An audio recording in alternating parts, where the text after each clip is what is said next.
So, good afternoon, everybody, and thank you very much for joining our webinar. We've got four really interesting presentations and then spotlight talks from two of CCUK members who are in the bioeconomy, just to give some of information about their journeys. Could I ask everybody to mute themselves just so that we don't have background noise? And the The agenda is here.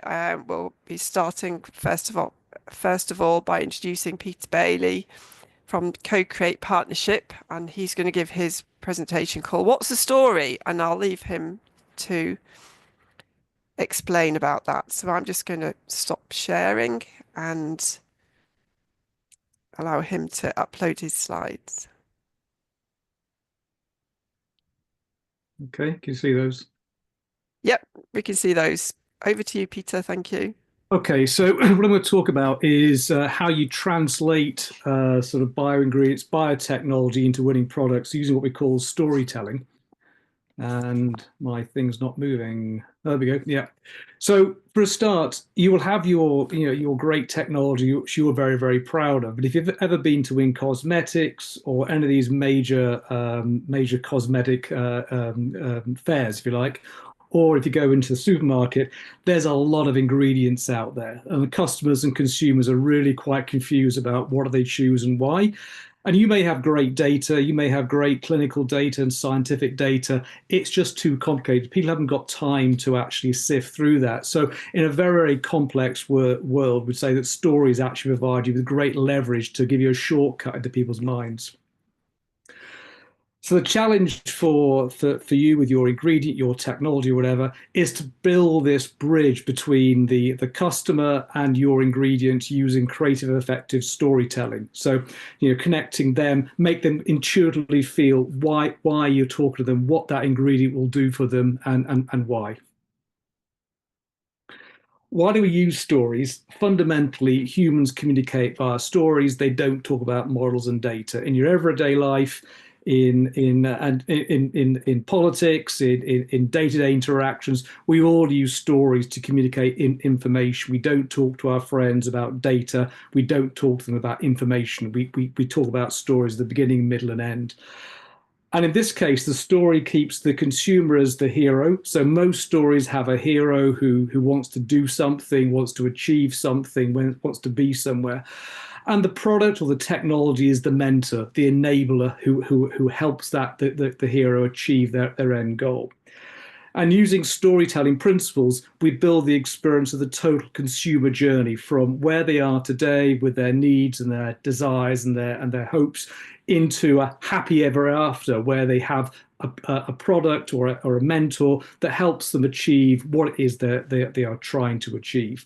And stories go back millennia. I mean, that's how we've always talked for thousands of years. So in terms of the story structure, let's take The Hobbit, and it's called The Hobbit for a reason. It's not called Gandalf and his amazing magic staff or anything like that. It's called The Hobbit because that is the hero. That is the consumer or the customer. And they have a problem, they have a quest, they have an opportunity that they're trying to address. In this case, finding the treasure in the mountain. And the mentor is the enabler. Yeah. So the mentor is not the center part of the story. And that addresses one of the key issues a lot of people have when they have a new technology. They get very obsessed with the technology. Here's what it does. Here's why it's exciting. Here are the 10 things that it does. It's biodegradable. It's resourced from so and so. All these sort of things. And actually, what people tend to fail to do is say, actually, who's interested? Who is the consumer you're talking to? What is it they need? What's their thought process? What's their perspective? And therefore, why is your technology going to be relevant to them? And then you can tailor the story to fit their needs and make the technology relevant. And in most stories, the technology is about 3/4 of the narrative focus, and the enabling mentor or the technology about 25%. So when you create a product story, we use this framework, and I work with a company called Untapped Innovation. It's their model.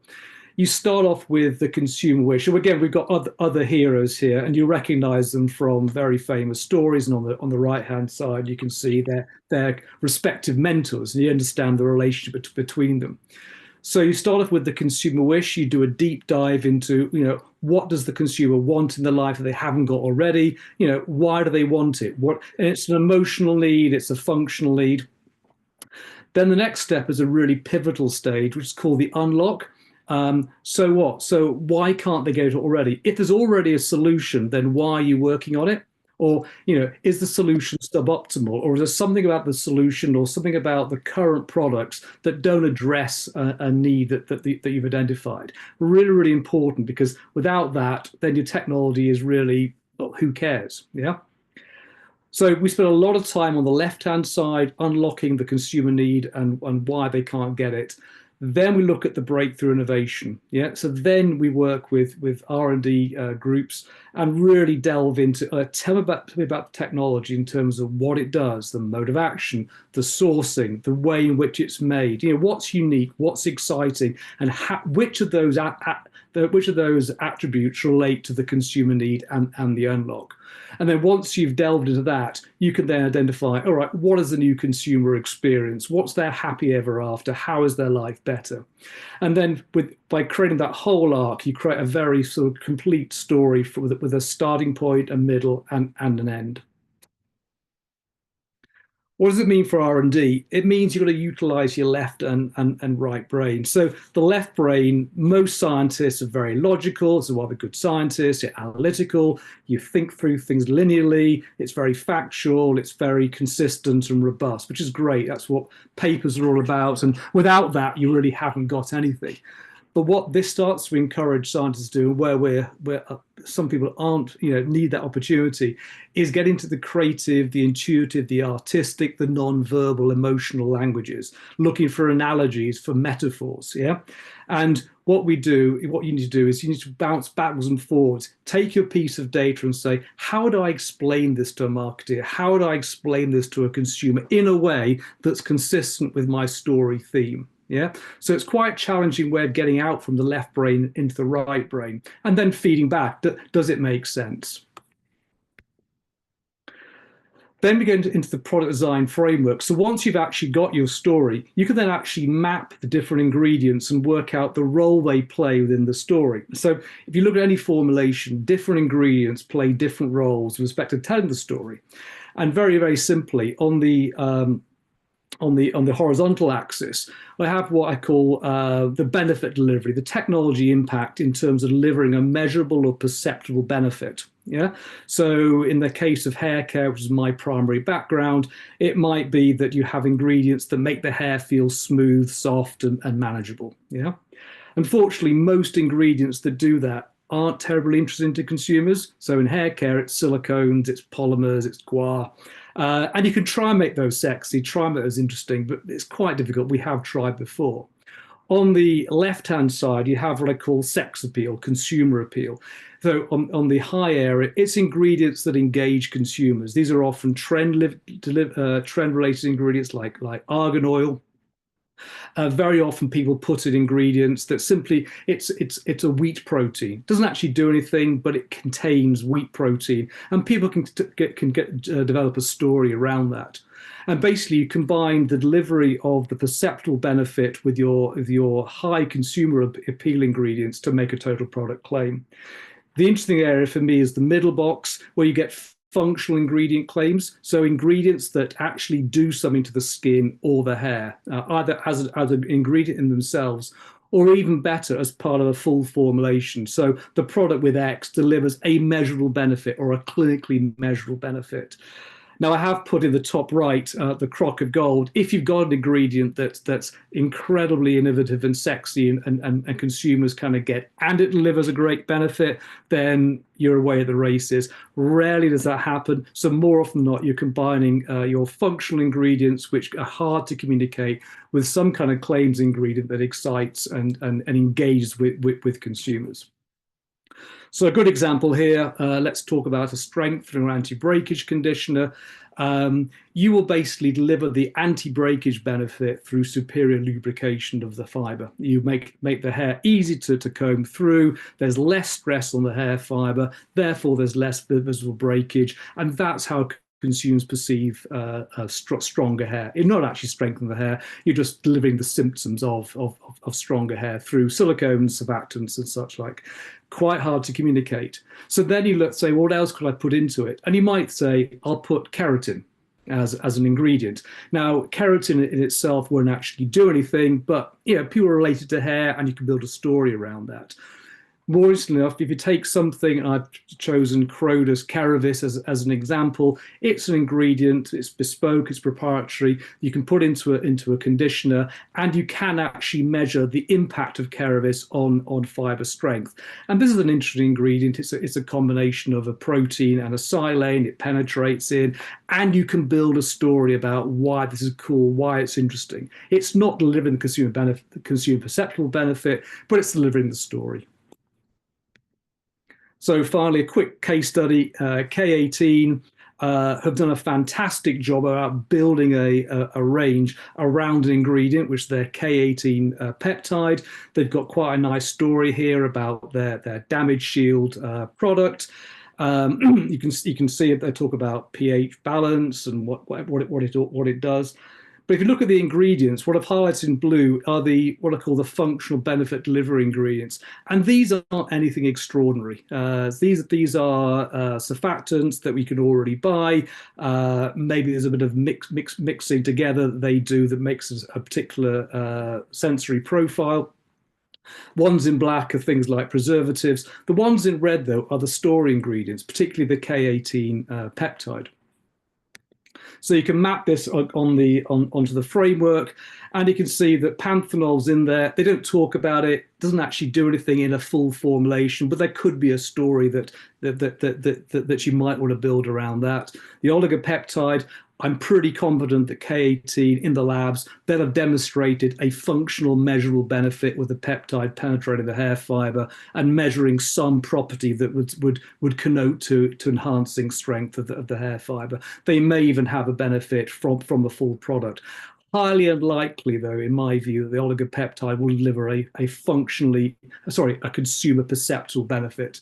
And I've put the acids and the hydroxide in there as measurable because it's all about pH balance. So again, you'd have that in there. How interesting that would be to consumers depends. But again, you could work on the story and maybe make it more interesting if you start to relate pH balance with some part of the way in which the product actually works. So very, very quick canter through story. And any questions? Thank you very much, Peter. Fascinating, as usual. I'd like to ask everybody if they could place their questions in the chat because we have some time for Q&A at the end. So please ask your questions in the chat, and then the speakers can have a look as we go through.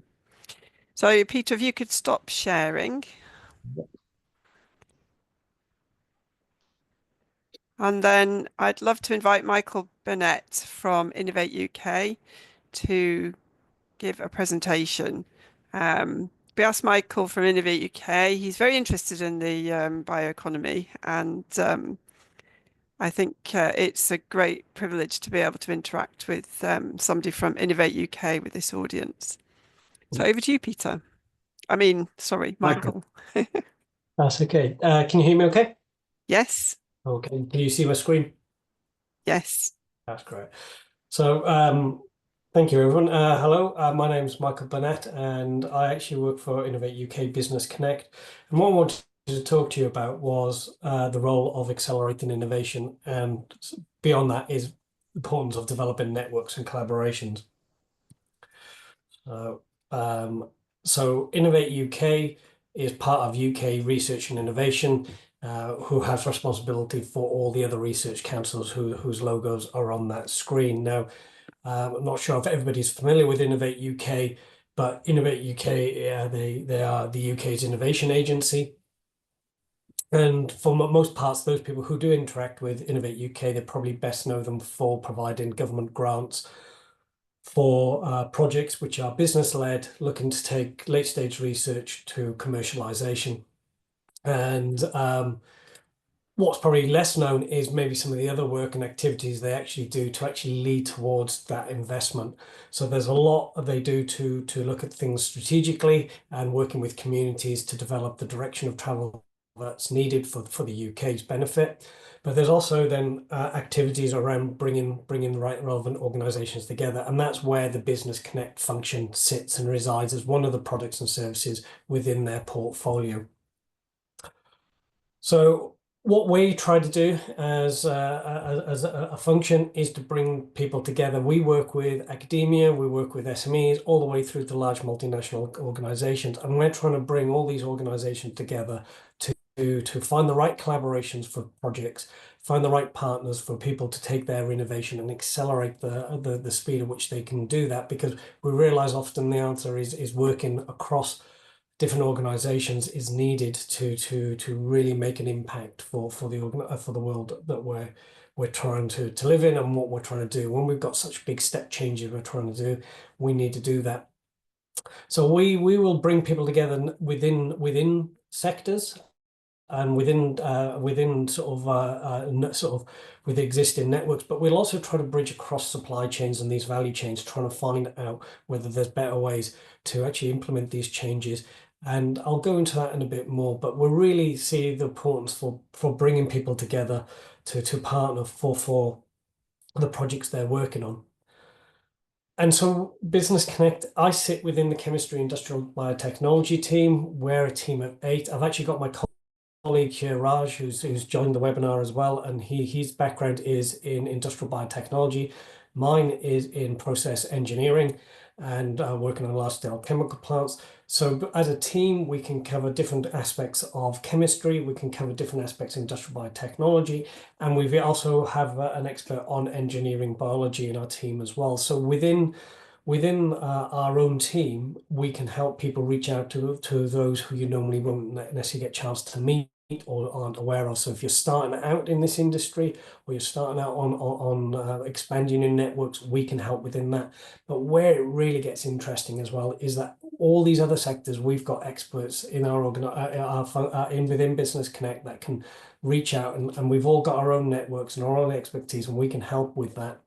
So for example, if you're going for a bio-based alternative and you're interested in where that material comes through, trying to understand the variability of it, the availability there is in the UK, then you could be we need to reach across supply chains to think the agriculture side of things, and that's where our agri-food people can help. We have a health team as well, and so for some of the products that you make, the formulation's important, maybe the topical application of some of the products we're doing may share some synergies with what the pharmaceutical industries and some of their products need to be done. So again, pretty competitively working together with other industries that are solving similar challenges. There's maybe looking at how to safely deliver the API, but again, with creams and other excipients and things like that, there's maybe some similarities. Again, that's where we can connect. Equally, if you're looking at a manufacturing technology or you have a manufacturing process and you're trying to adapt that, then we have manufacturing team. We also have people focused on digital technologies. So again, this is where, as an organization, we can work across all of these and help really expand who you can talk to. Now, why is that important? Now, what we do, we will help people to collaborate and find partners, even if you're not interested in funding. If you're innovating, we will help you. But a lot of the time, people are looking for that funding option as well. Now, there are people out there that can look at where opportunities exist, where investment is being sought, and they can develop a project to match that. But in other cases, that's not really what we do. People have their own project they're looking at, they have their idea, and that's where you start. But you've got to start developing that project and understanding what you need to define. So from an Innovate UK perspective, if you look at a standard application, you've maybe got one question around the need, the challenge that's being trying to overcome by your innovation, and then maybe a question on the innovation. And as much as that's got to run a part of a story throughout the application, the rest of the application is looking at the route to market, the opportunity, the commercial aspects of it, and what the wider impacts of that project are.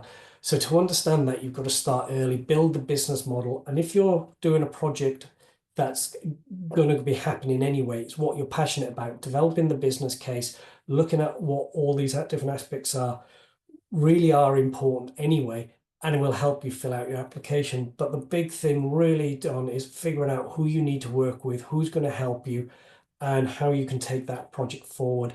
Defining now, so don't wait for the opportunity to arise, start now. If you're working on something, you've got to work on it and come and talk to us. We're there to help. Cost you a cup of coffee and a bit of time to talk to us, and we're there to help, and we can go through that. And equally, as you take your project forward, when you actually get to an Innovate UK application, submit it. We do actually, with the people in our our sort of business function that will do an independent review. Now, that's not because we're excellent at writing these applications ourselves. We know how hard it is, but we offer a fresh pair of eyes and a bit of understanding of what Innovate UK are looking for in their applications to help people. So we're there to help on this journey, but really want to say start early on this, start now. While there's maybe if there's something that's not around now, start asking the question. And that's because when these opportunities arise, whether it's investment or whether it's grant funding, generally there's not enough time to act to pull this all together. Some people are really excellent at this. They've been doing it for a while, have had past experience. They can react very quickly on it. For most of us, I think it takes time. So that's what I'd encourage you to look at and work on. So where can you start? Well, like I say, you can reach out to myself and all our colleagues and talk to us. That's sometimes the best way. But if you want to have a look first, you can go to our website. It's a minefield, like a lot of websites now. There's lots of information, but when you go there, you can look at what opportunities are currently available, and that will link through to the more detailed information. That will include things like the grant funding, investment opportunities that we're aware of. We run lots of events. Again, a lot of them are strategically significant, and they're also often linked to a lot of programs. And I'll give some examples of this because not only do we try to connect people, because we work with all these different organizations, we actually build that together and build up a picture of strategically what's needed for the UK. And again, feed that back to Innovate UK and those other government departments that will appreciate the input to actually try to influence things. So getting involved, meeting people, networking, using us to, when you go to an event, ask us to make an introduction during the event or at the end of an event. Make sure you get something out of those activities. Find the people that you're going to work with going forward. One way, at the bottom of any page on our website, if you scroll to the bottom, you can sign up to a newsletter. You can select what sectors you want to go to, and that will give you some early warning. But again, reach out, talk to us, and we can also, as knowledge transfer managers, can help you. And so sort of example of, this is quite a big event that's coming up, being planned in February next year. A lot of challenges that have been running over the last several years are coming to an end. And what we're doing is bringing all the communities together, all the cohorts together to showcase everything around materials and manufacturing. And a big strand of that will be sustainable bio-based materials and manufacturing. And again, my colleague Raj is involved in helping coordinate that. So it's going to be a real good opportunity to look at what's been happening, see people who've had success in this, network for the future, start looking at things going forward as well. So again, this is just one example of a lot of opportunities. And within these, there are programs that's sustainable bio-based materials manufacturing, which is ongoing and still running. Again, get in contact, connect with us, and build those networks up even further. This is, in terms of strategically, an example of something that we've done recently. So this is a report the report is an output of work that was commissioned by Innovate UK to look at the sustainable carbon ambition for the UK chemicals industry. It's worth taking a look at it. This is, again, one of many we can unpack. But within this is looking at if we want to move away from fossil-based feedstocks or the virgin fossil-based feedstocks, what we need to do. And so this report builds on the fact that we're going to have bio-based materials and sources of things. We're going to have to look at CO2, and we're going to have to look at recycling the carbon, because everything we're going to make needs some form of carbon. So it's a real good report. I think it's really relevant for this group. It's something that another time we can unpack further, but it connects in. It's being done with bio-based materials at its heart with some of the organizations. I know BBIA that's been mentioned and things like that. There's a lot of people collaborated on this, and this has been done with the community. This is not done independently. And again, I think it dovetails with a lot of work that's been done. And I think cosmetics is really important to this. And if we want to green things, and if we want to make a difference, then it's really important that we all work together and look at how we change our supply chains. So I've mentioned funding a couple of times. Now, people may be aware and noticed there's been a lot of change this year, and that change is still coming. We've really got to unpack what it all really means in real terms from the outcomes from things like the budget. But we know that things and topics we're talking about here are still super important. But it does mean now's a bit of a time where we can actually start making sure we do a lot of prep work. We look at where the opportunities are coming, and we start pulling together as communities, looking for what we're going to collaborate on and what we're going to do. So that also means that the opportunities aren't necessarily plentiful at the moment, but there are some. So these are actually current live examples of some. And I'm only going to touch on these. If you want to know more about some of these or something piques your interest, please just reach out, talk to us. That's what we're here for.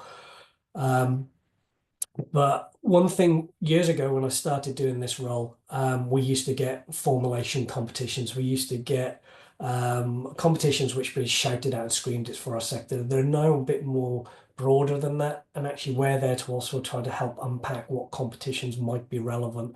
So if I look at these top two here, these ones are probably just drawing at the moment, which are maybe relevant for this group, just as an example. This is bio-based manufacturing. Now, it's part of a launch pad, and a launch pad focuses on specific regions. So in this case, it's looking at Scotland. So if you are looking at increasing the value of your innovation activities in Scotland, then this could be of interest to you. So you don't actually have to be in Scotland at the moment. You just have to be interested in increasing your innovation activities and providing some benefit going forward into that. So it could be worthwhile. There's two different strands to this. Both of them, though, are looking at, in either your project has to be looking at industrial biotechnology or biomass supply chain development. Sorry, I'm just reading my notes here. Or sustainable products and manufacturing. So those are the three strands. If what your relevant projects are relevant to that, this could be it. So when we're looking at beauty and the bioeconomy, then this sort of shouldn't be ruled out just because it doesn't say cosmetics. It's something that's worthwhile looking at. There's two styles of this, like I say. There's CR&D, which is collaborative R&D. So if you're not used to Innovate UK funding, then what that will be looking at is actually making the projects will require collaboration, hence the reason for finding partners early. If the funding is 150,000 to 1 million, but you will have to be looking at the company size you have. Depends, it will dictate how much funding you can actually receive of the total project value. And yeah, so you will have to find match funding. MFA is referring to minimal financial assistance. There are some caveats around that, and it depends if you have to look at the eligibility criteria, and it depends how then much funding you've had in the past 3 years. Depends whether you're eligible for that. But their projects are between 25,000 and 100,000, and that will actually cover the full project costs within that. But there are caveats on that. But one of the things to also notice on this, what was sort of pointed out and hinted at before, is that this was opened on the 4th of November and closes on the 11th of December. So that about 4.5 weeks or something like that to get them through. So you've got to be in a position that you've got to be able to put in a good application. You've got to know what you're going to be doing and do it ahead of time. So start developing your projects, start looking at the business case. if you are passionate about your project, then that's not wasted effort to do.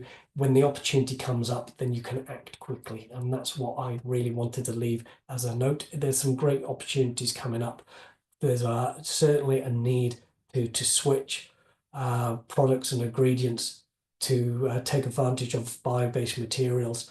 We're passionate about it. We're here to help. And yeah, we're open to any questions. Come and talk to us and reach out. That's all I was going to cover. Thank you. Thanks very much, Michael. Can I just ask you to confirm that your services are free?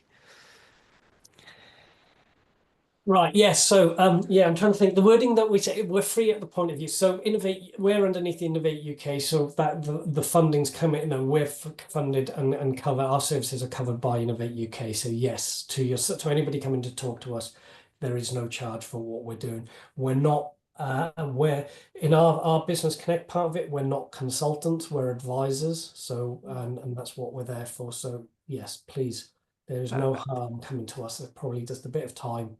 And if we see you in person, a cup of coffee would be nice. Thanks. Brilliant. Any more questions for Michael or for Innovate UK? Please put them in the chat and we'll pick them up at the end. So the next presentation, I'd like to welcome Maxime from Barentz. And we thought we get a lot of questions on working with a distributor. So we asked Barentz if they would give a short presentation on how to work with a distributor. So over to you, Maxime. Thank you.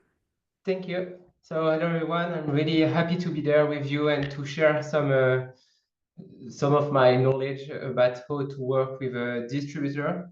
First of all, I just want to introduce me and tell you, why a French guy come to this meeting, to this UK meeting, to introduce this topic. So, in fact, I really recently joined Barentz as the principal manager. But before that, I have a small story to talk about you. So once upon a time, there is a really small company. The name is Holiferm company. This is a French company. It's localized on the southwest part of France. And this company wants to promote their active ingredients globally. So in fact, this really small company have only some few customers, some French customers, so only French customer for the beginning, and they want to extend their product globally. So they have find how to do that, and they choose the distribution network to organize the distribution of their product globally, everywhere. And now Barentz is present everywhere. So before I joined Barentz, I was the sales manager for Barentz, and I built the distribution network, the Barentz distribution network. And I have strong relationship with Barentz. So finally, I have joined Barentz just 2 months ago. And the lady from Barentz mentioned that she need my support to organize this webinar and share my experience with Barentz to you, to inspire you. So today I will have a small introduction of Barentz, just to give you an idea, and after that we will jump into the story. So Barentz, it's a distribution company. This distribution company was founded in 1953, and he has grown into a global leader in specialty ingredients distribution. He operates in over 70 countries, dedicated to more than 27,000 customers worldwide, and a global team of 2,700 employees. So Barentz is a really huge company. It's organized on the different division, and today we will have a focus on the personal care division and focus on UK market, on the UK team. So the UK team was established a strong presence in UK since 2025. Barentz has been active in the UK market distribution ingredients for human nutrition, animal nutrition, personal care, and pharmaceutical. And for your information, Barentz's main personal care application laboratory is in UK. And this lab offers you the possibility to develop your product, to develop some cosmetic product with Barentz. And they also can bring you new knowledge on your product if you need it.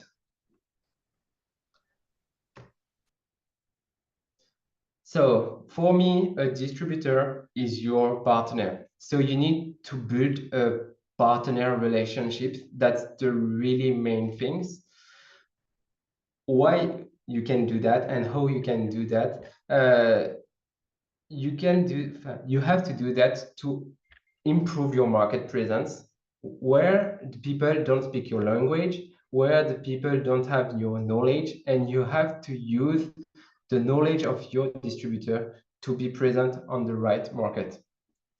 Also, market expertise and client targeting. So the distributor can bring you strong knowledge on the client in your expected market, and they can bring you a lot of expertise. You have to use that.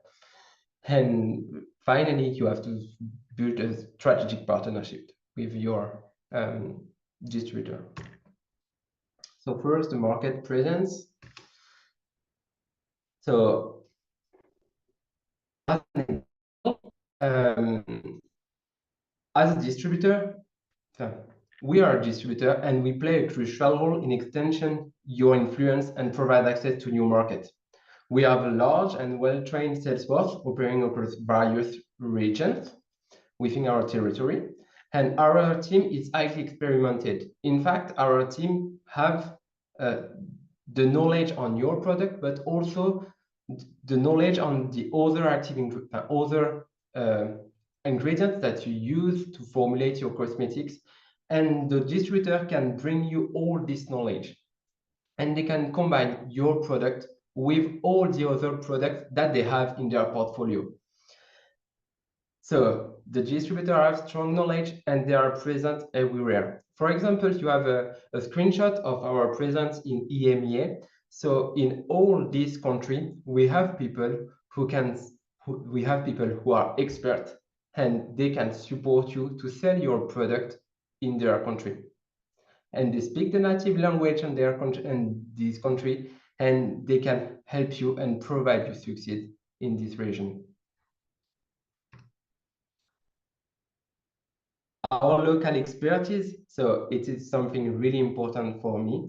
As I mentioned, we have the knowledge, you have the product, and we can merge our knowledge together to do something very great. That's the goal. So this is something really important, and you have to take care about that. You have to share knowledge, and the distributor will share many information for you to be in the market. Market expertise. So why you have to choose a distributor and the good one distributors for that, I think. So the distributor have deep knowledge on their market and customer. They have much more knowledge than you.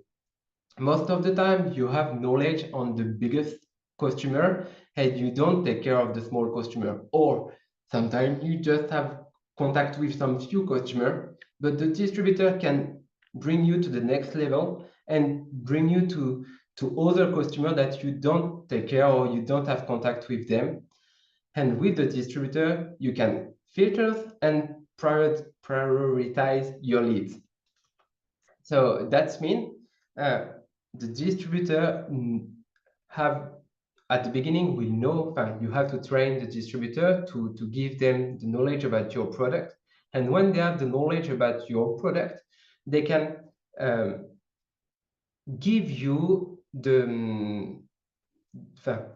they can establish the strategy to go to the right customer. Sometimes you will develop a product focused on naturality or focused on cycling or something This is your story, and the distributor will take care of your story and adapt your story to the right customer. And the distributor well know the market, so they can choose the right customer for your product. That was the idea about filters and prioritize your leads. And after that, adapt the product message. That means you will have a message about your product. Maybe your message is, my product is very green, and you have every time the same message. But for some company, they want something green, but they want something more. And the distributor can combine your product with other product or with their own knowledge to present your product by a different way. Like that, we can really take care of the customer and request to the need of the customer.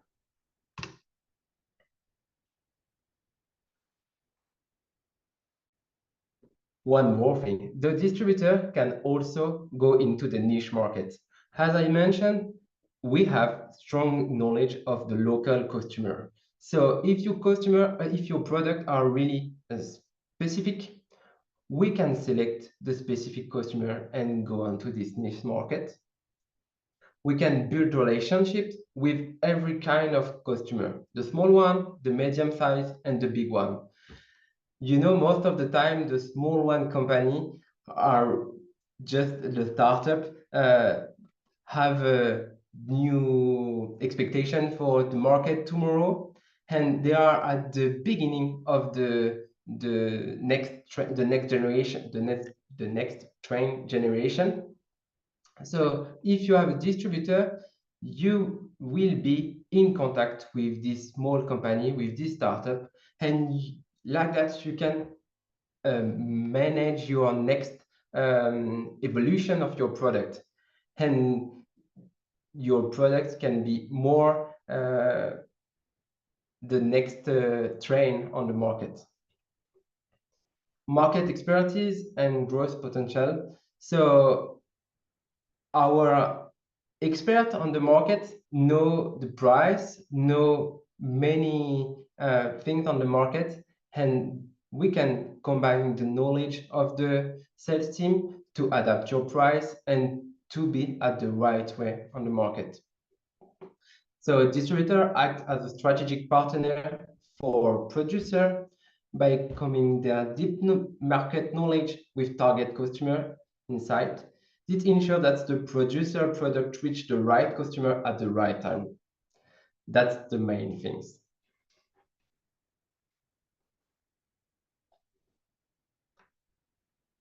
Provide value inside. So with a distributor, you can get feedback from large customer, medium customer, and small customer. We have discussed about that, so I will go fast because I have only 2 minutes left.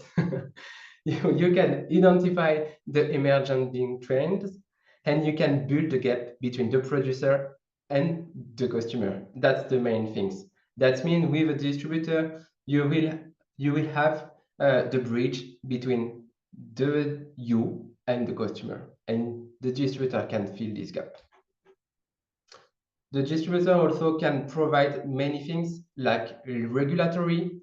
They can also bring you access to ESG. We will go deeper on that. But you have to take care of something. If you find a distributor, you have to be aware of many things.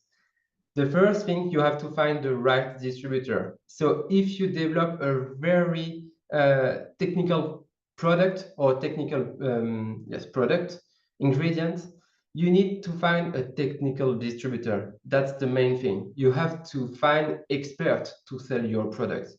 That's one thing. You have to share your knowledge.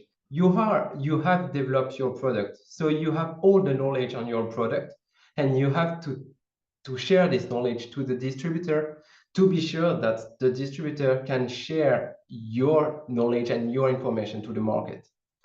You have to be available. That's the main thing. You have to have samples and everything ready for the market, and you have to support also your distributor. And stay tuned, that's the main things. The distributor will provide you many feedback from the market. Take care of that, listen this feedback, like that you can adapt your product and every time be in place.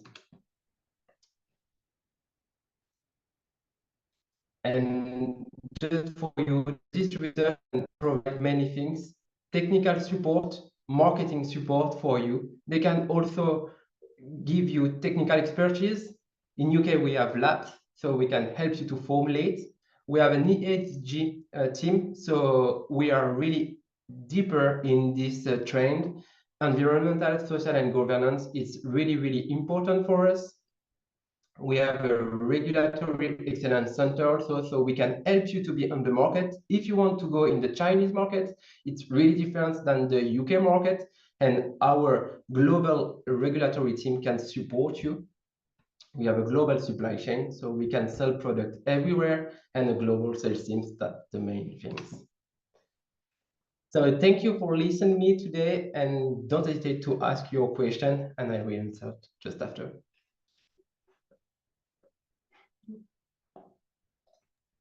Thank you very much, Maxime. Very useful. And any questions, please put them in the chat, or we'll cover them at the Q&A at the end.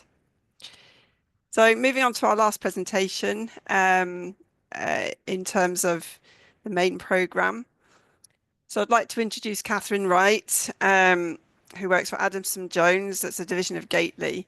And she'd been telling us about something called the Green Channel for protecting your intellectual property. So we've invited her to tell everybody about that today. So over to you, Katherine. Thank you. Thanks, Jill. Hopefully you can see the slides okay? Yes.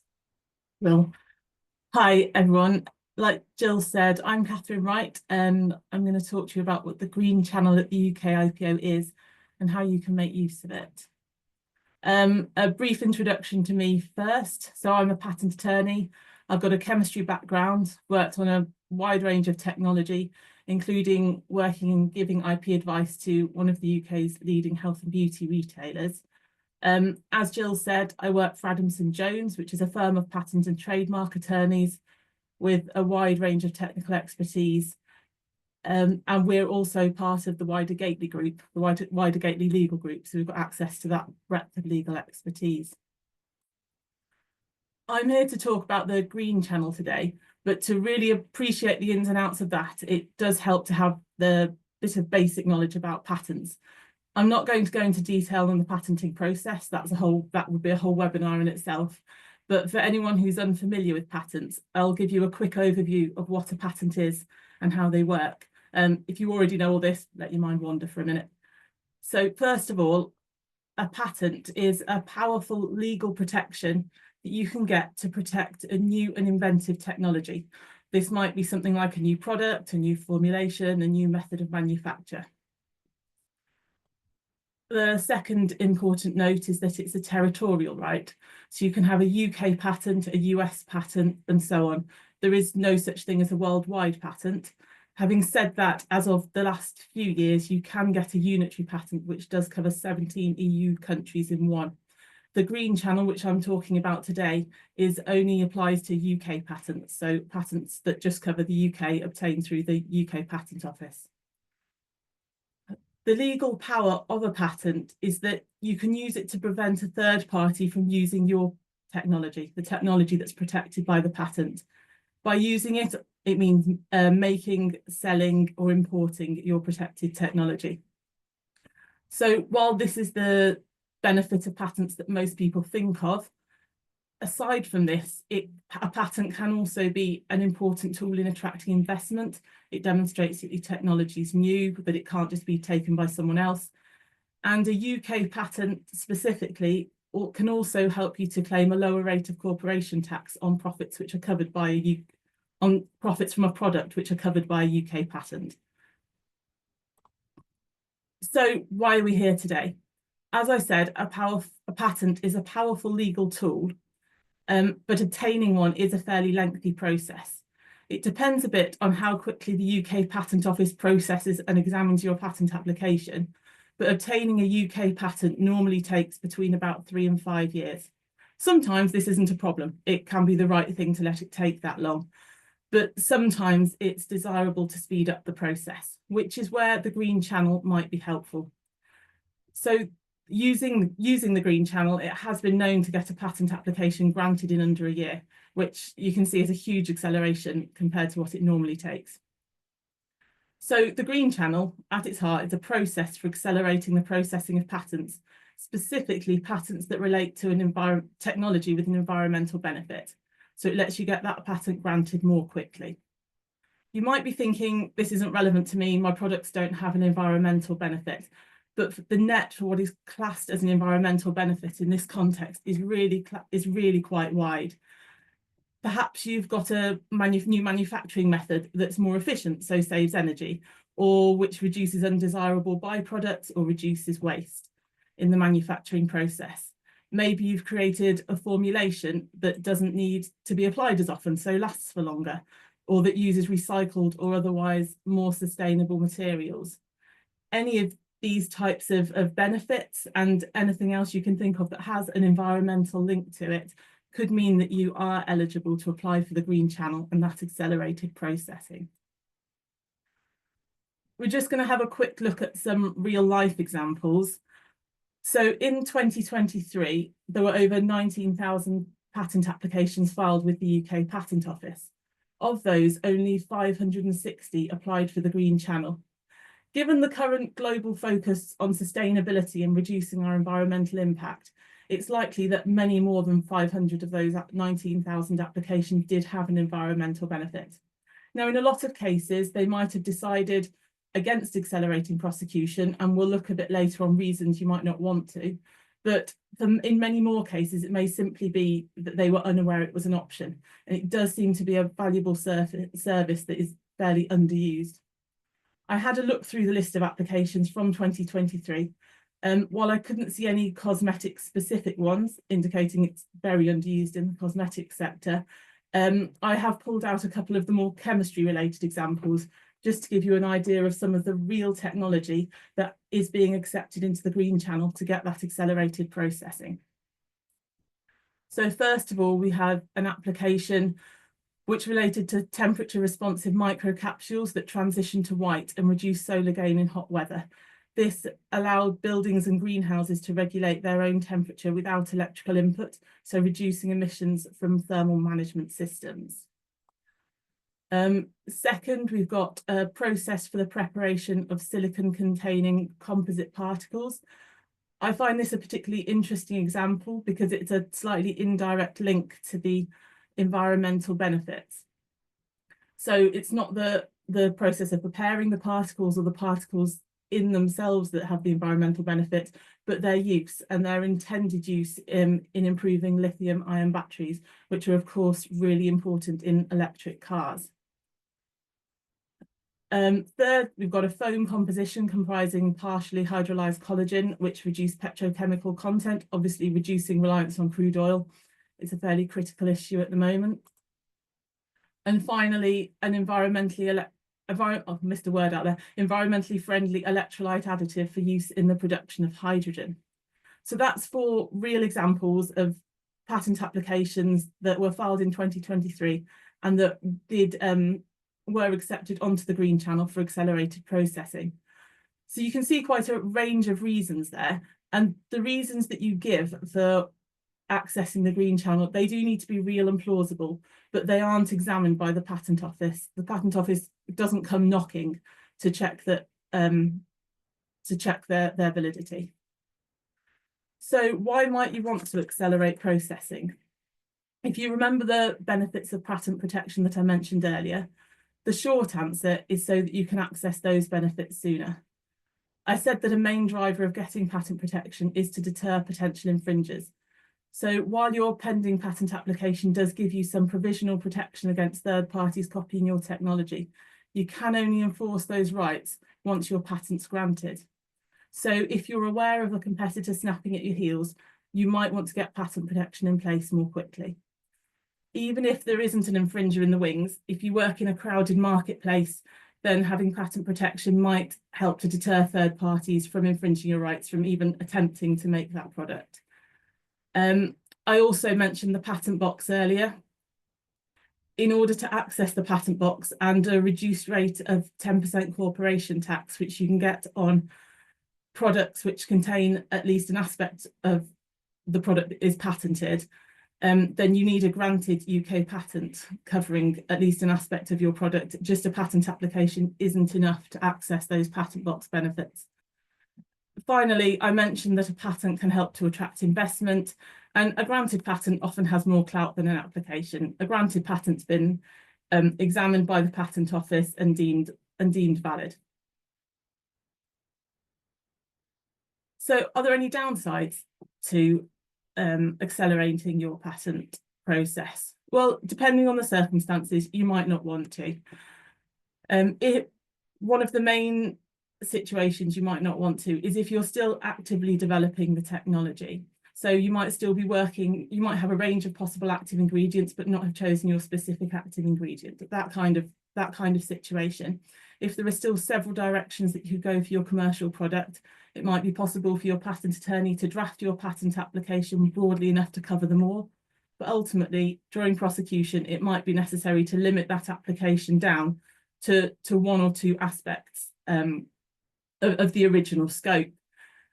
In that case, keeping the patenting process slow so that we can ensure the final patent protection obtained does cover your commercial product might be the sensible course. The last thing you want is to end up with a patent application, a patent that you've got granted very quickly, but that ultimately doesn't cover your commercial product. It also does bring forward costs. So getting a patent isn't a particularly cheap process. For a UK patent, your initial filing costs, you're looking at probably around £5,000 to £10,000 to get that application drafted and filed. And then after that, your application will be examined by the Patent Office. And that process, over the subsequent 3 to 5 years on normal speeds, can cost between another sort of £3,000 to £10,000. It's quite a big range there because it does depend on the complexity of the technology involved and the kind of objections and number of objections we get from the Patent Office. But accelerating the patenting process brings forward all of those costs quicker. If you got your patent granted in under a year, you're facing all those costs within a year. In some cases, you may simply want to spread those costs out. So you've got a product or a manufacturing process, it's got an environmental benefit, and you want to get patent protection in place quickly. So what do you do next? If you don't already have a patent application filed, your first step is going to be to speak to a patent attorney and get that done. Once your patent application is filed, you can apply for the Green Channel. It's a simple written request. Your patent attorney will help put it together. It explains the environmental benefits. As I said before, it's not examined. It needs to be real. It needs to be plausible, but the Patent Office isn't coming knocking on every door to double check people's paperwork. The request can be made at any point while the application is pending. So if you do currently have a patent application that's languishing at the Patent Office at the bottom of an examiner's pile and not much is happening, you think it's got some environmental benefit and you've now got reasons to get it moving. Maybe you've become aware of an infringer in the wings. Maybe there's some investment that you're looking at. Maybe you want to get those patent box benefits. Then talk to your patent attorney about applying for the Green Channel. If you aren't eligible for the Green Channel, but you still have good reasons you need to get your patent granted more quickly, then there are other ways to speed up the process. So don't be afraid to ask the question and have a chat about that with your patent attorney. I hope that's been helpful information. This is me and my colleagues Jenny and Mark. We all have a background in chemistry and any of us would be happy to answer your questions if you want to drop us a line. So that's all for me. Thanks very much. Thanks very much, Katherine. Really useful, really interesting. I think that could be quite helpful, particularly to get people that first little bit of IP so that they've got that investment attractiveness. So just to finish off today, we'd like to introduce a couple of our CCUK members who are in the bioeconomy, and we've just asked them to share with you some of their experiences, just tips and hints, perhaps some challenges that they've overcome, just to give people who are early doors in this market to some ideas. So first, Lawrence from Holiferm. So over to you, Lawrence. Thank you. Thanks, Jill. Hi, everyone. I'm Lawrence. So I've been with Holiferm 3.5 years. The company itself is about 6 years old, so I've been here through quite a lot of the scale up and events that the company has seen. So Holiferm produce biosurfactants, so environmentally friendly alternatives to the raw materials in lots of cosmetics, cleaning products, but other industries as well. So surfactants are used widely in the chemical industry, and they really represent the most sustainable surfactants in the industry. Biosurfactants are produced by fermentation from plant raw materials rather than using a synthetic process. So I'll give you a bit of a company history to begin with, and this will outline the sort of steps that we've been through from inception to where we are right now. So the company was born out of our now CEO, Ben Dolman's PhD thesis, where he invented the now patented technology, which allows us to transition what was a batch fermentation process into a continuous, semi-continuous process. So we were formed on the back of that invention and the patent, and that allowed us to get funding from ICOS Capital to build our R&D platform and pilot plant. So that was in 2018 when the company was formed, and we received that funding in 2019. We set up our lab at the Manchester Science Park and got the first lab samples of our sofrolipid, our biosurfactants, in 2020. We also scaled up our pilot plant in 2020, 2021 as well. And that was in Daresbury, where we scaled up to a capacity from lab scale to a capacity of producing about 10 to 20 tons of the biosurfactant per year. So we were able to service some small customers internationally and locally with that volume. And on the back of the success of the pilot plant, we gained funding from Rhapsody Ventures and the Clean Growth Fund here in the UK. That was a larger investment, and that was the funding we needed to build our commercial scale factory, which is in Wallasey near Liverpool.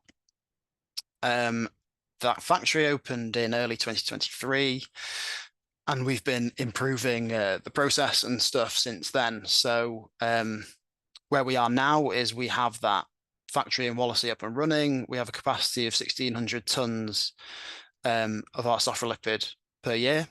So we're now able to service the sort of larger customers globally and locally. But in the grand scheme of things, in the surfactant industry, it's still a fairly small quantity. And we've not been going that long. So we've been on a really exciting journey. So I'll share a little bit of the insights that I think I've learned and we've learned as a company through this process. So what I think is really important is understanding where your product sits in the market. So market trends and acceptance. So does your product fit into the present and the future of the industry? I think the present is the most important thing there. And if you think so, why? Why does it? What specific problem does it solve, and what need does it address? Because if you can't answer those questions to yourself, then you will definitely get those questions from customers and partners, and you need the answers ready, and you really need to believe in your product. So on that note, what are the key performance benefits? You need to highlight the most important advantages over existing solutions. Again, this is absolutely key information that you need to take a product to market. And also on the market trends, so will future regulatory changes offer you an opportunity? So for example, the EUDR European deforestation changes, and things like limits to 1,4-dioxane. So that can be that's quite interesting to us, because ethoxylate surfactants are going to start becoming less desirable for formulators. And what speed are these changes happening at? Is that a real opportunity for you now, or is that something really that you're only going to be able to ride the wave of in a few years' time? So for us at Holiferm, we have been able to show improved price performance in various applications. So from a personal care point of view, hair conditioning. So by replacing less sustainable cationic surfactants with our biosurfactants, we've been able to show improved price performance, whilst obviously delivering massive sustainability improvements, aquatox improvements of the final formulation. So things like that are key. And then also we've been able to show similar cost and use benefits in other applications: shampoos, facial cleansers, makeup removers. So next point is about market penetration, planning and partnerships. So I think it's absolutely key to get your commercial function running strongly before you need the sales. So you really need to have your team in place, whether that's employees or partners, long before you need that money in the bank. And the same is true with regulations. So these things take time, especially if you've got like an innovative new molecule that you take into market. Regulations can take years, in truth, especially if you want to produce it at scale and sell at scale. So you got to consider that before you want to be selling at those quantities. Again, it can take months and years, and a lot of money as well. And choosing partners as well. So we've heard from Maxime at Barentz. Choosing your distributors, whether to use distributors in the first place, is a key decision point commercially. And I would definitely recommend to get recommendations and feedback from the industry on the partners that you are thinking about working with. Does your product fit into their catalogue? Do you need a partner that has their own technical capability? And will their sales staff commit to actively pushing your product rather than the easier sells that they have in their catalogue? And that's a point which is key. You really need to, in my opinion, actively manage your distribution partners, because if you're not on them, they won't give you as good a service as you would like. I can guarantee it. So you really need to treat them as an extension of your own sales team, actively managing them and reviewing their performance and things. And also, can you cover a region with employees, or do you need a distribution partner? Again, that comes down to geography, language barriers, the like. Maxime covered that a lot. For market uptake, Holiferm, so we are now seeing market uptake of our products. Again, home care, personal care, we're seeing quite a few product launches now, which is really exciting. On competitors and collaborators, so it might be quite difficult to protect your product. So can you deliver benefits over other competing or identical solutions? And if you can't win on price or cost in use, what extra value can you give? So customer service, obviously really important. If you can't give that, then no one's going to use you anyway. Reliability, expertise, and controlled origin. So people do have different suppliers for similar things at different price points, and people do value things which aren't just price.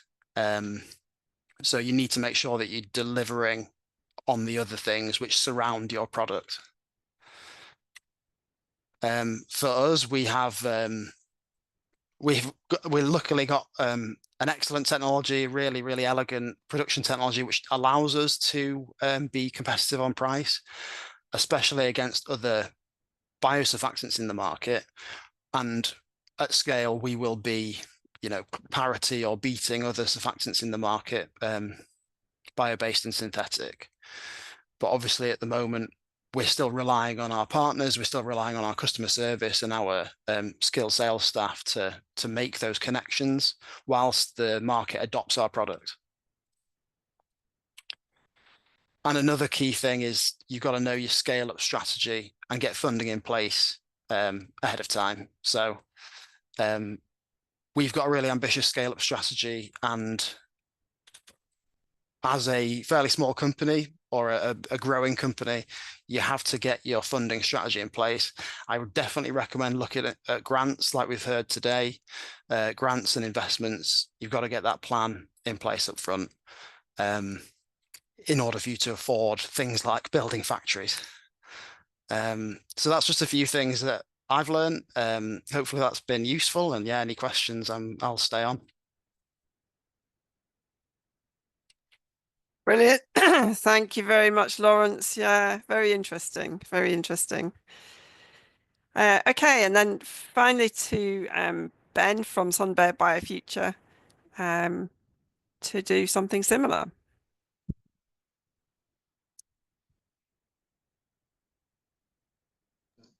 Okay, there we go. Can you hear me, see everything okay, all right? Yep, perfect. Thank you very much. Okay. Fabulous. So I've got a few minutes. So we are Sunbear Biofuture. We're based in Oxford. I've been going for about 2.5 years now. And we are working on using yeast and precision fermentation to produce alternative fats and oils.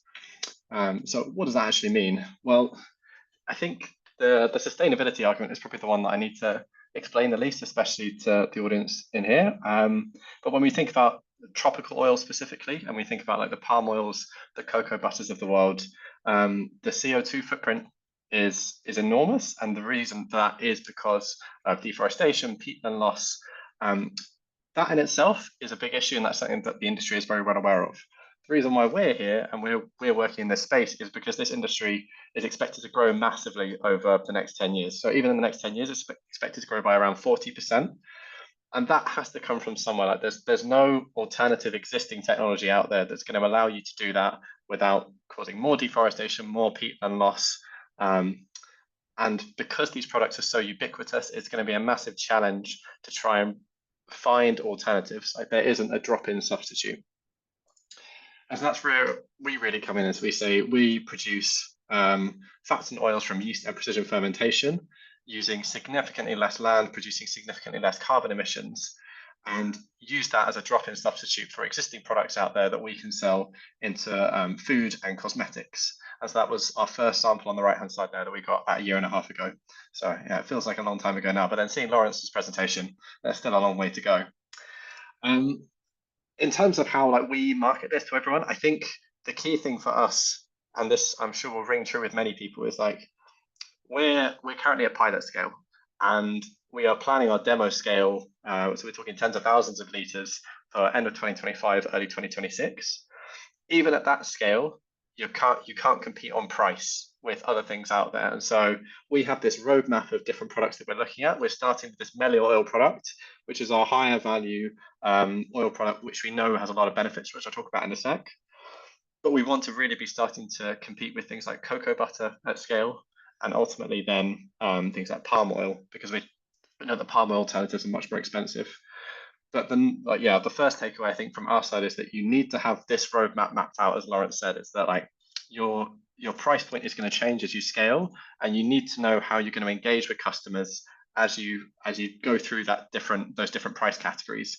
And that's definitely what we're working on, is saying, okay, as long as we can hit the kind of 10 to 20 pound per kilo mark, that's on parity with existing higher value oils like the argan oils, the Andorova oils of the world. We want to be moving towards cocoa butter as we hit larger scales, and then ultimately go from there. So where we are at with this is with our Melio oil product.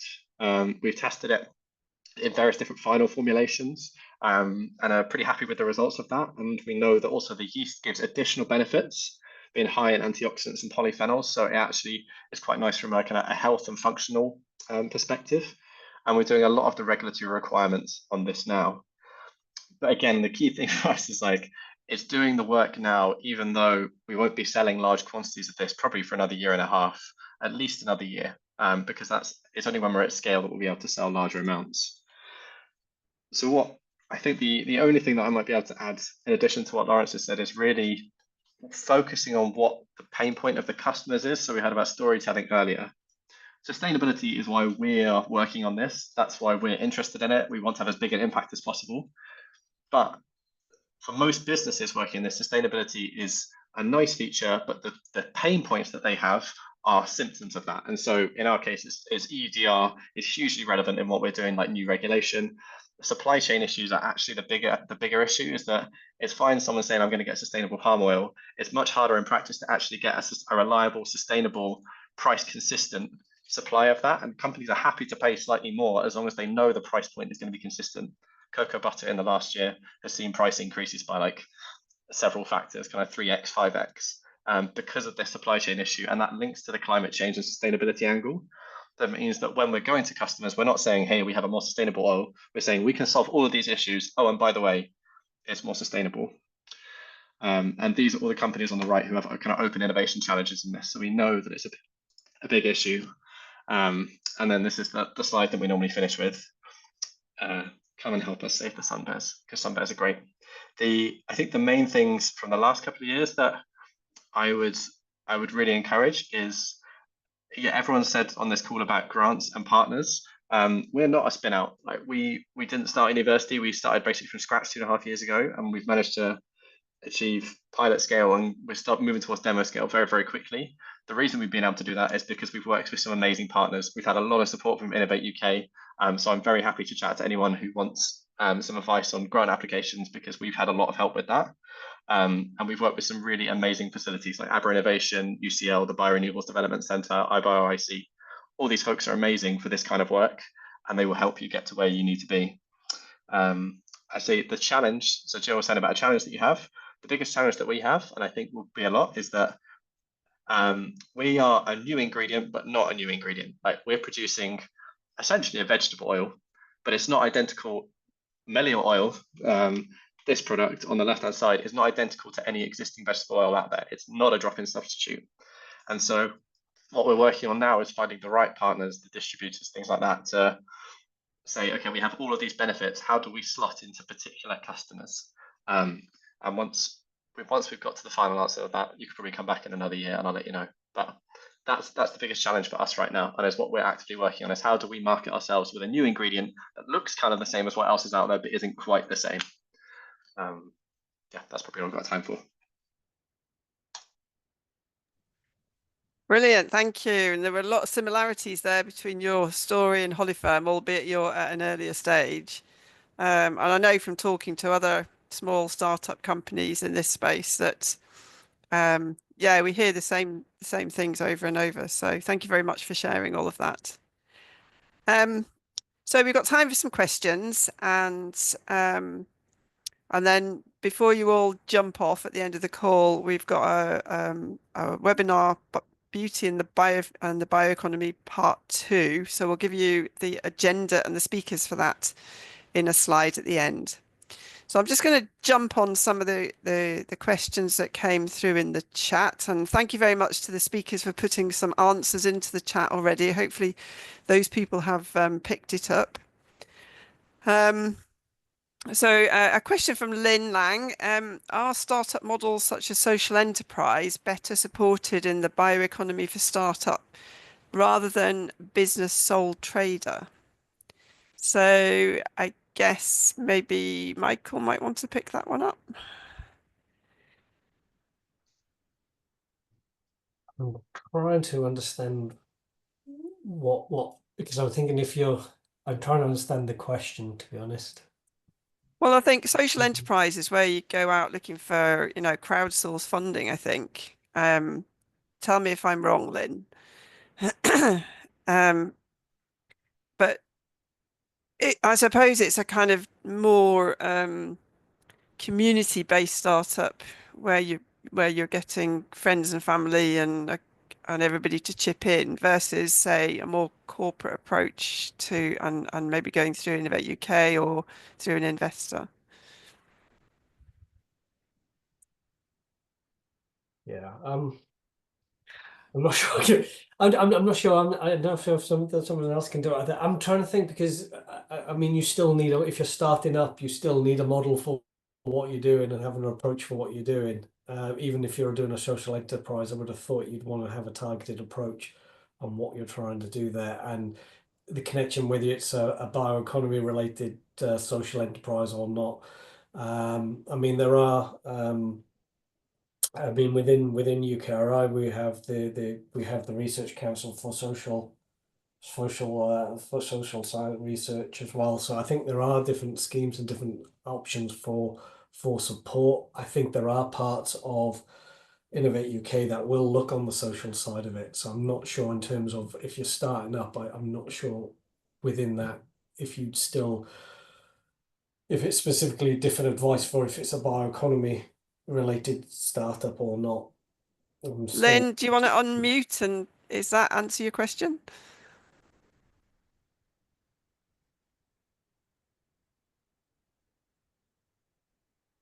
Oh, don't know if she's there. Okay, moving on. So I think somebody asked Rajesh, do Innovate UK support academics with finding industry partners for collaboration? I know the answer to that is definitely yes. And I've had experience of that as well. So Rajesh put all the links in to the various funding schemes that are available. A question I have, funding schemes tend to open and close within about 6 weeks. Coming from an academic background, it's always quite difficult because the academic partner institution usually requires about 6 weeks for permission to even apply. Are there any early warning or can you sign up to a kind of heads up type email list, or is there anything that says, in the next 6 months there's likely to be a call on X, Y, and Z? It's it varies. So ultimately, sometimes we can be bound until it becomes public on what could be said. But if you've got access to the newsletters, sometimes there's briefing events that come up beforehand. Sometimes there's the scoping workshops that happen prior to it. So part of this goes back to that advice of start networking, sign up to the newsletters, talk to us, and actually interact, because again, so a lot of the things we do, we work with the innovation leads that are establishing these competitions. So you get sort of unofficial warning signs sometimes that things are coming. But the big challenge you have is it all has to be caveated, because nothing becomes official until it's signed off and it's put on the official website. So again, officially, that's when everything's there. But sometimes the competition briefing events can be a week or so beforehand. But I've heard your problem beforehand, and I think that's why the advice really is if you're working on a project anyway, find the people you're going to work with, build that relationship with them, because then things can be ready and prepared.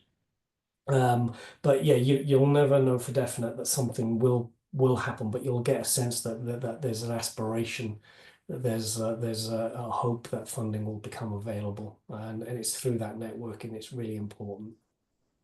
And Mike Rundle asked about whether Innovate grants can be applied to IP protection costs, and you've provided an answer, but just to say to everybody else, it kind of depends whether those costs are allowable within the grant scheme that you've applied under.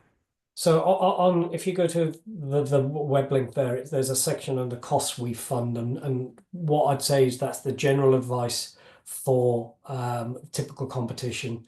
And within that, the costs that they'll fund for businesses, for SMEs, it's got some guidance. They will put some costs towards IP protection. But when you look at there's a range of products that Innovate UK will offer funding for, and so it would be it's always worthwhile looking through the details of those to see if there is different guidance or rules for that particular competition. Majority of them, I think, can do. So I've had a quick look at the ones that Raj put the details for, and if you scroll down onto the how to apply bit under finances, it links you straight through to the costs that we fund page, and those details are on there. So it's a caveat there. Always double check, because you know, Innovate UK do lots of products, but there is that potential for a number of competitions to have the support that I've put details of. Oh, brilliant. Thank you. A question from Claire Dice. Applying for the Scottish Launchpad, looking at a high value ingredient from agriculture co-product. Struggling to find market info on the ingredient and the supply chain, who currently uses it, etc. Is this where a distributor can help? So Maxime, could you answer that? I mean, is there an informal sort of support that you could provide to an early stage company without actually signing them up as a supplier? We can help and support someone who wants to go into the market, but it's difficult for I think Barentz, it's the big distribution company, and it's difficult for us, I think, to help a small company at the really early stage. We can provide you some data or help you on that way, but I think it's that's all. So if Claire was to email you, maybe you could just give us some direction. Yeah, we can go on this way. No problem. Brilliant. I put my email on the chat. Yeah, I think you've done that already. If I could just suggest, I don't know if Claire's connected with anybody at Business Connect, but it's some of those details we might not know to that level, but through different connections, we might be able to, there may be some public access reports or something that someone of our colleagues might be aware of that might just help within that space as well. So it's yeah, if with what Maxime said there, that would be even better. But again, it's also, Claire, you can join the cosmetics cluster and we can help because we've got a good network particularly if it's into the cosmetics industry. So yeah, get in touch. We may be able to provide that sort of information. Does anybody have any questions they want to unmic and ask before we finish?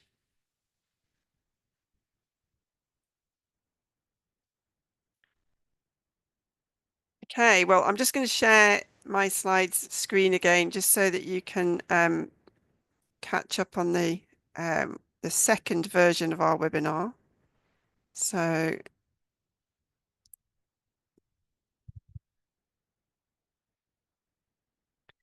we're going to do a webinar part 2. We were going to do this in one, but we decided that 3 hours was too much before Christmas.